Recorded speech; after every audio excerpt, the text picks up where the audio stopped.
ओम तव कथामृतं तप्त जीवनम कविभिरीडितं कल्मषापहं श्रवणमंगलं श्रीमदाततं भुवि गृह्णन्ति ये भूरिदा जनाः।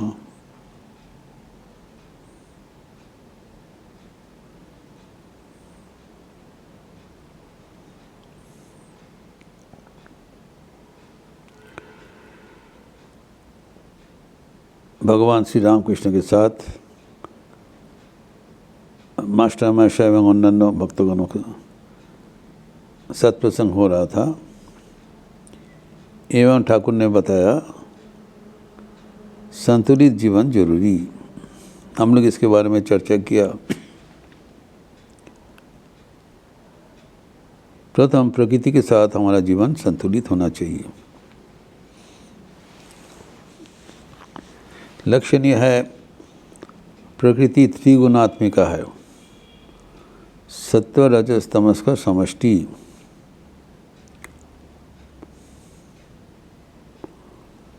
और हमारा मन भी 3 गुणों का समान है।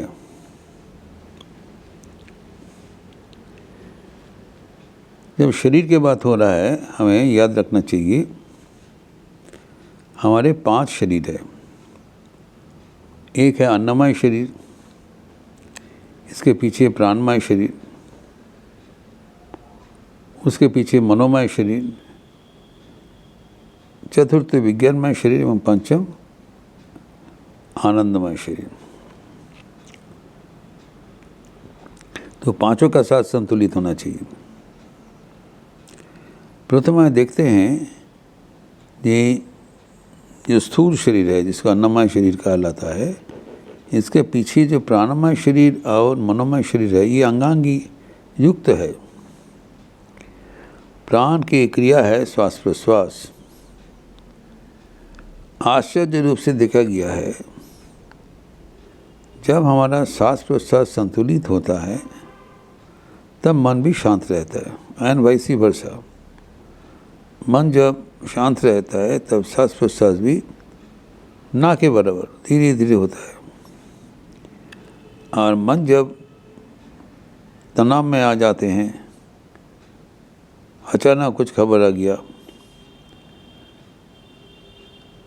तब क्या होगा? इसका प्रतिफलन श्वास प्रश्वास असंतुलित होगा। इट्स 1-to-1 रिलेशन,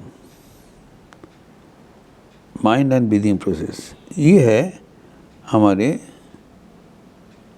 प्राणायाम का जड़। This is the basis of our science of pranayama. By controlling breathing arrive at the control of mind. मन को शांत करने के लिए अनेक प्रक्रिया उद्भावन किया गया है, जप, ध्यान, नाना प्रकार के। उसमें प्राणायाम भी एक महत्वपूर्ण है। By controlling prana, one can achieve control of the mind. तो कैसे वो किया जाता है, कैसे होता है? जो जब हमारा श्वास प्रश्वास क्रिया से मन जुड़े हुए हैं, अर्थात जब मन अशांत रहेगा, श्वास प्रश्वास भी अशांत रहेगा। इसको उल्टा अगर प्रयोग कर दे, मन को शांत करने के लिए श्वास प्रश्वास संतुलित हो जाए, तो मन ऑटोमेटिक शांत हो जाएगा। यह है रहस्य। या मन को ध्यान भजन करके, जप करके शांत करे, अथवा श्वास प्रश्वास संतुलित करने की करके मन को शांत करे। तो श्वास प्रश्वास ए ग्रेट साइंस, ब्रीदिंग। तो हमारे शास्त्र कहते हैं मन का जब त्रिगुणात्मिका है तो ये मन का उपादान है। सत्व प्रकाशात्मक। सत्व क्या होता है? सत्व हमारे क्रियात्मक। हम लोग जब कुछ काम करने चाहते हैं तो सत्वगुण क्रियाशील होता है। और जब हम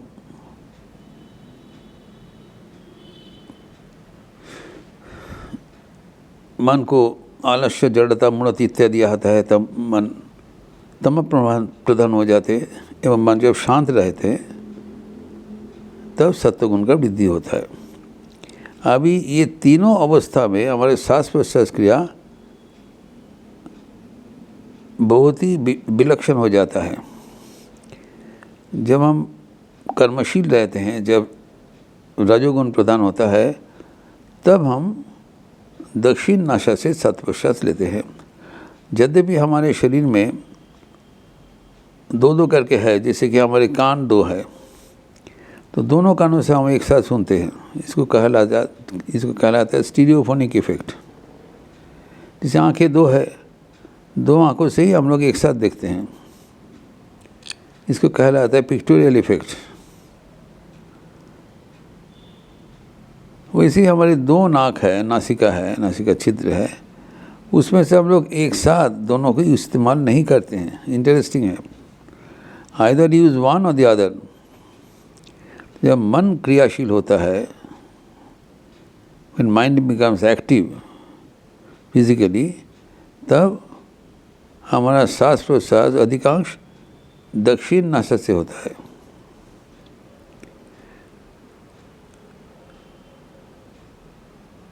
और जब मन निष्क्रिय भाव होता है, आलस्य होता है, निद्राशील हो जाता है रात को विशेषतः, तब हम लोग वाम नासा से श्वास प्रश्वास लेते हैं। दूसरा नासिका ना के बराबर, बहुत कम। और जब मन सत्वगुण प्रदान होता है, तब दोनों नासिका से एक साथ हम लोग श्वास प्रश्वास लेते हैं। और वो होता है ये अर्ली मॉर्निंग एंड इवनिंग, जब दिन और रात का मिलन होता है, संधि होता है। इसीलिए हमें कहलाता है कि संध्या काल में साधन भजन करो। संध्या मतलब आइदर प्रातः संध्या, रात जा रहा है दिन आ रहा है, नहीं तो सायं संध्या, दिन जा रहा है रात आ रहा है। इस समय में ही हमारा मन प्रशस्त रहता है और दोनों नासिका से श्वास प्रश्वास धीरे धीरे होता है। और सत्वगुण जब प्रधान होगा, उसका 3 लक्षण पहले बताया, प्यूरिटी, नॉलेज, जॉय। स्वाभाविक रूप से मन पवित्र हो जाता है और क्रियाशील रहता है और आनंदपूर्ण रहता है। प्रकाश का उत्पादन होता है, नॉलेज, मन एक्टिव रहता है, प्रकाश मुक्त हो रहता है। इसी समय साधन भजन करना चाहिए।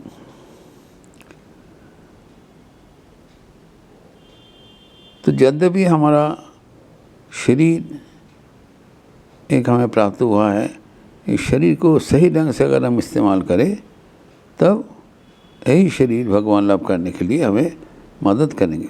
कहलाता है शरीर माध्यम खलु धर्म साधनम। शरीर धर्म साधन के प्रधान जो यंत्र है शरीर मतलब इस बॉडी माइंड कॉम्प्लेक्स।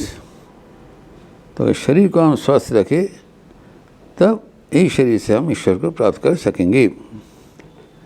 तो शरीर का स्वस्थ रखने का मतलब है that all the 5 C's should be in unison, strong. तो मन सुदृढ़ होना चाहिए, शरीर स्वस्थ होना चाहिए, एवं हमारे जो विचार, विज्ञानमय शरीर, जो मनोमय शरीर, सब कुछ एक्टिव होना चाहिए एक साथ, तभी साधन भजन होगा। ईश्वर लाभ इतना आसान नहीं है। We have to employ an entire instrument, orient them in order to realise God. ये कहना है। तो अभी जो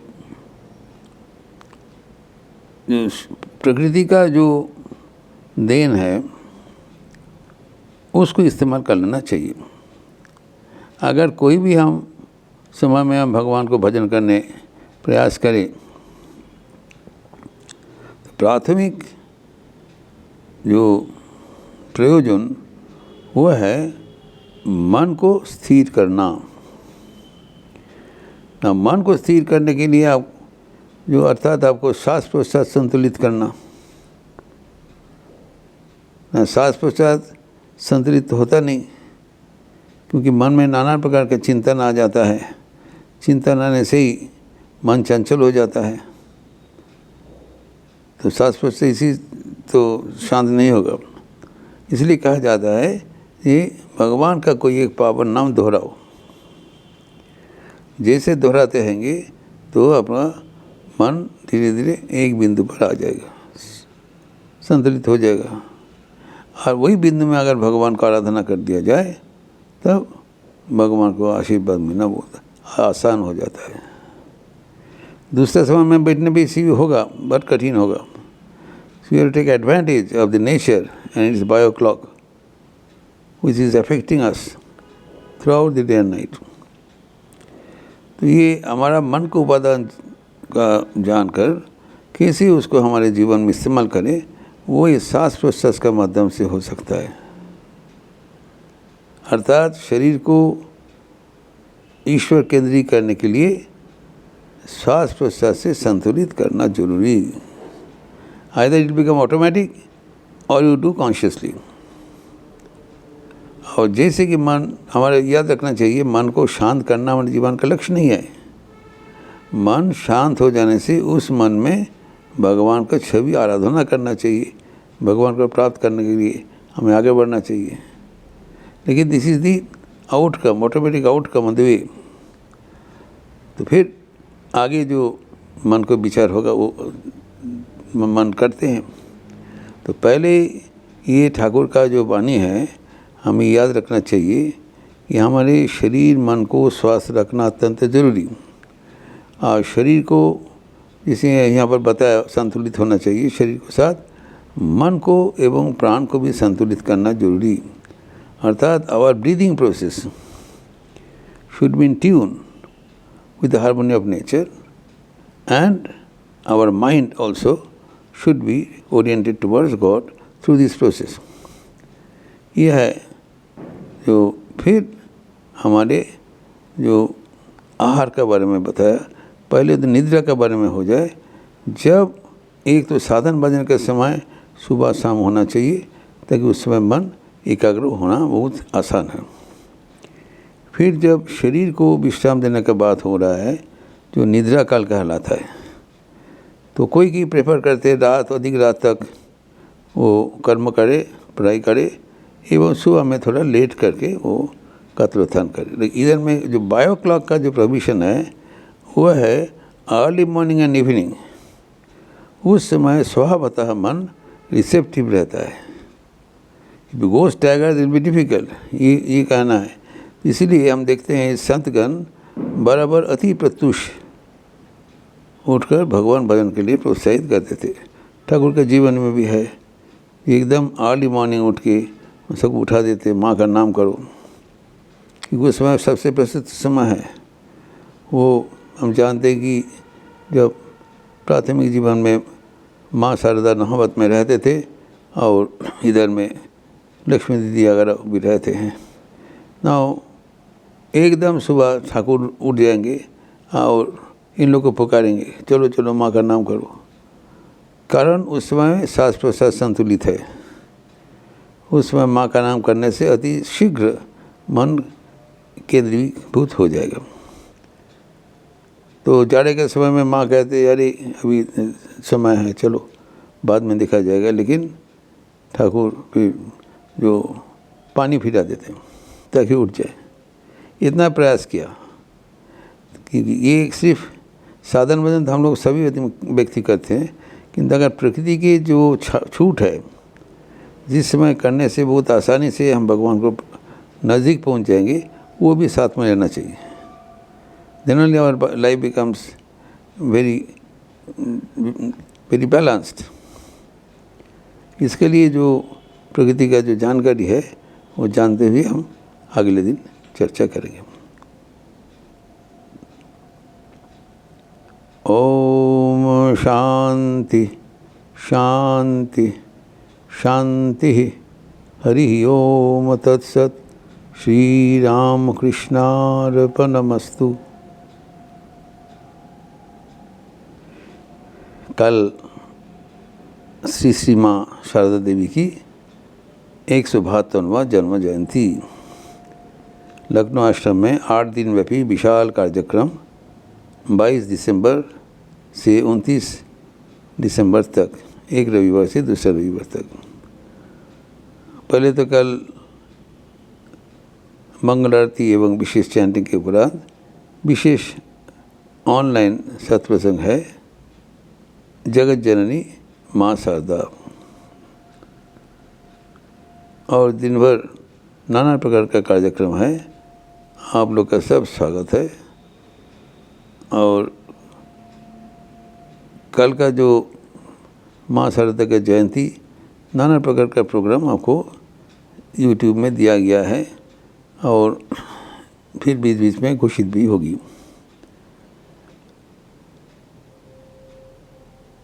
आप अच्छा रहिए, स्वस्थ रहिए, आनंद में रहिए।